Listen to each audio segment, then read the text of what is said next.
Perspectiva 360 graus. E para continuar falando aí sobre a consciência negra, a gente recebe hoje no estúdio a historiadora e mestranda pelo programa de pós-graduação em História da Unicinos, Bruna Letícia de Oliveira dos Santos, que vai ajudar a gente aí a compreender um pouco sobre a importância dessa data, porque afinal é um tema complexo, né? E a importância aí dessa data no âmbito social. Boa tarde, Bruna. Boa tarde, Leonardo. Tudo bem?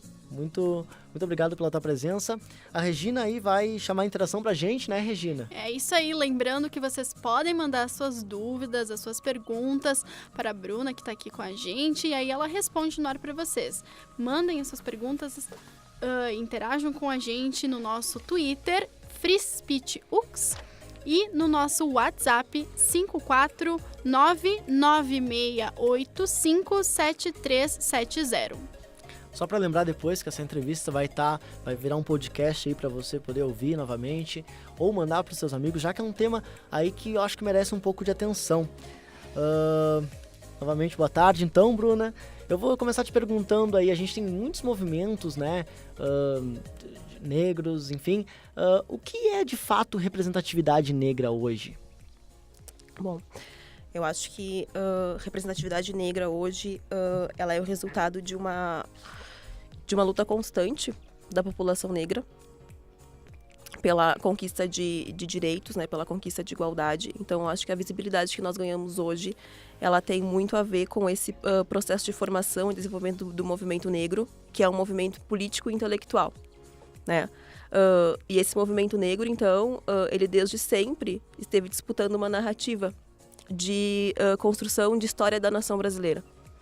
Então, acho que nós hoje, né, jovens negros, nós somos herdeiros desse legado que vem sendo construído há muito tempo, né, ao longo da história do Brasil, desde então de um processo de colonização.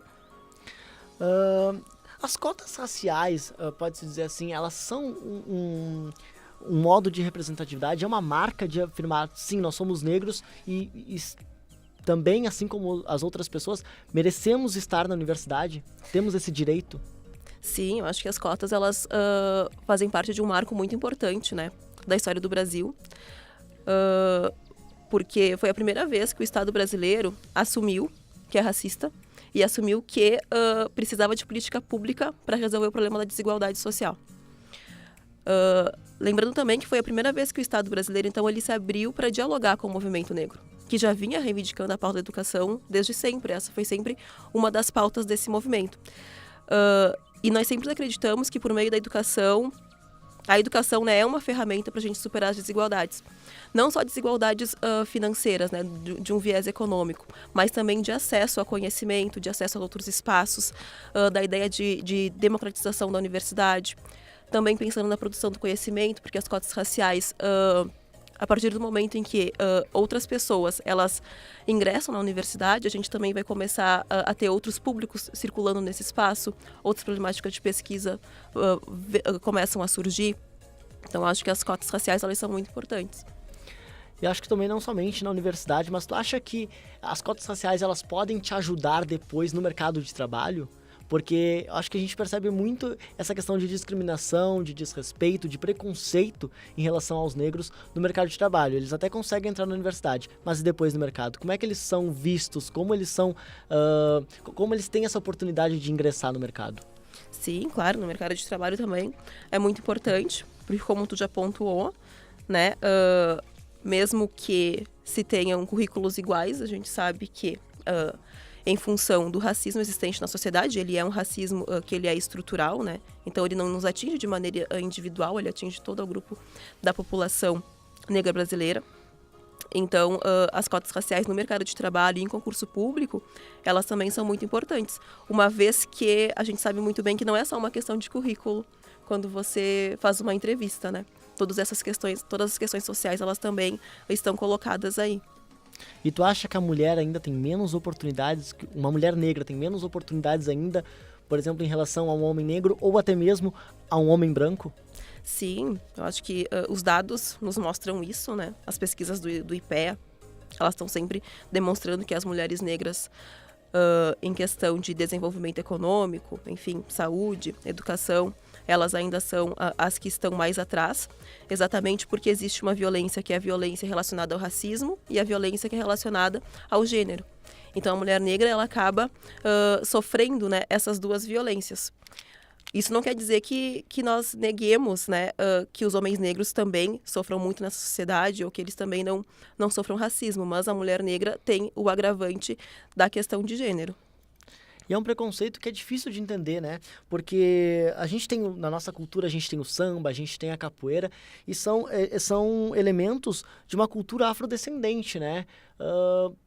Sabe me dizer por que ainda existe esse preconceito, sendo que nós somos seres originados de uma cultura de negros? Sim. Sobre isso, a gente tem alguns estudos, assim, e eu sempre gosto de citar a Lélia Gonzalez, que foi, então, uma ativista, foi fundadora também do movimento Negro Unificado, e foi quem no Brasil começou, né, a pensar um movimento de mulheres negras. E a Lélia Gonzalez, ela vai exatamente pensar sobre o racismo brasileiro. E ela vai dizer que a gente vive um racismo disfarçado. Exatamente por isso que é tão difícil a gente conseguir superar essas barreiras. Porque no Brasil, ela diz que se estabeleceu lugares sociais a partir da cor, né?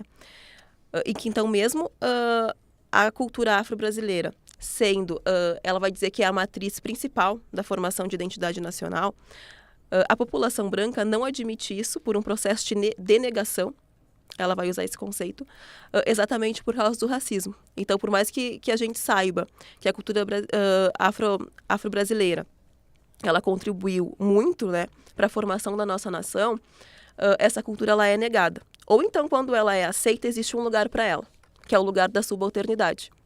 Né? Que então a gente até afirma que existe a cultura brasileira, mas existe um lugar para essa cultura, que normalmente está dentro da cultura popular, dos movimentos de folclore. Ela nunca acessa, por exemplo, outros espaços, como o espaço intelectual ou como um espaço político. E como é que é essa questão, por exemplo, numa novela, digamos assim, em que o negro ele faz o empregado e ele não pode ter chegado num status considerado de sucesso como um outro homem branco, por exemplo, quando acontece, ou ele teve ajuda de alguém, ou foi de uma herança. Como é vista essa questão do movimento negro na televisão, nos filmes? Acho que isso que tu trouxe é um bom exemplo para a gente demonstrar, né, como esse racismo no Brasil, como esse racismo, ainda que ele pareça que é disfarçado, ele não é tão disfarçado assim. E aí a gente traz de novo essa questão de que nós temos os lugares sociais, e o lugar social do negro é esse lugar subalternizado. E aí quando a gente vai pensar as produções, né, seja, enfim, de cinema, novela, teatro, aí entra a questão da representatividade. Porque a gente não quer ser representado dessa forma. Porém, quem está produzindo o roteiro, seja da novela, seja do filme, seja de uma peça de teatro, também precisa querer quebrar com essa lógica. Porque representatividade não é só você estar sendo representado numa cena ali da novela, mas é também a gente conseguir quebrar com esses lugares subalternizados que estão colocados. Então é muito importante que a população negra ela também esteja nos espaços de produção, né, desses roteiros. Acho que acontece isso, já te dou a palavra, Pedro, mas acontece muito isso em Mr. Brown, uma série da Globo, em que nessa última temporada, eu li alguma coisa sobre isso, em que uma porcentagem relativa de roteiristas eram negros, vindos da favela. E eu acho que isso é muito isso que tu falou, né? De o negro também se ocupar desses espaços, porque é impossível que um branco retrate a realidade de um negro. Não tem como.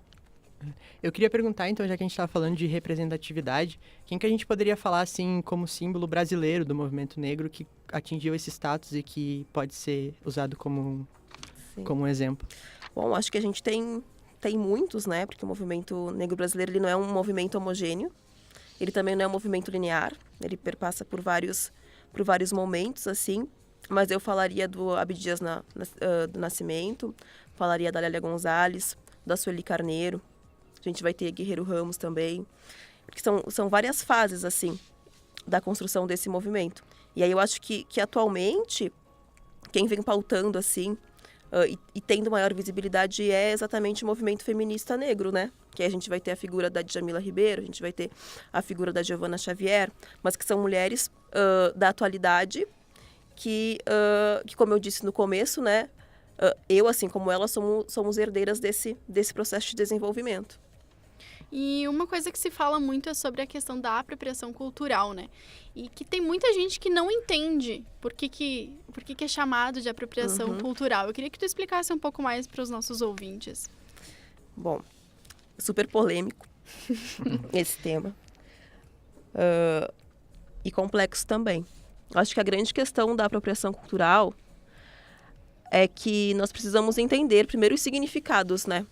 De alguns elementos, assim, da cultura afro-brasileira. E como esses elementos, eles conversam com a construção de identidade da população negra. Por exemplo, normalmente dá muita confusão, assim, em torno de um turbante, por exemplo. Só que o turbante, ele é um dos símbolos de reconstrução da identidade da mulher negra. Porque a gente não tem como reconstruir essa identidade a partir de uma genealogia ou a partir de uma forma linear. A gente precisa buscar aspectos dessa cultura e ir reconstruindo essa identidade. Então, o turbante, no Brasil, ele vai ter essa característica, né? E por isso que ele é um elemento político também. E aí não se trata de, por exemplo, mulheres brancas não poderem utilizar turbantes. Mas é diferente uma mulher negra usando turbante e uma mulher branca usando turbante. Uma mulher negra já vai vir todo com um estereótipo que está muito ligado também ao preconceito religioso, as religiões de matriz africana, né? A gente sabe, esse racismo, né? Que recai sobre elas. Quando uma mulher branca provavelmente não vai sofrer vai ser isso. Estilo, vai ser moda. Isso, vai ser moda. São significados completamente diferentes. Então, acho que é isso que a gente precisa compreender. Bruna, nosso tempo, infelizmente, está acabando aqui de tempo de entrevista. Eu tenho certeza que esse tema poderia se alongar muito mais. Inclusive, a gente tem muito mais perguntas para te fazer. A gente pode conversar depois em off aqui. Mas queria te agradecer pela gentileza de vir aqui conversar sobre o tema, uma questão tão, tão difícil e tão complexo também, né? Muito obrigado pela tua presença. Obrigada, agradeço o convite também.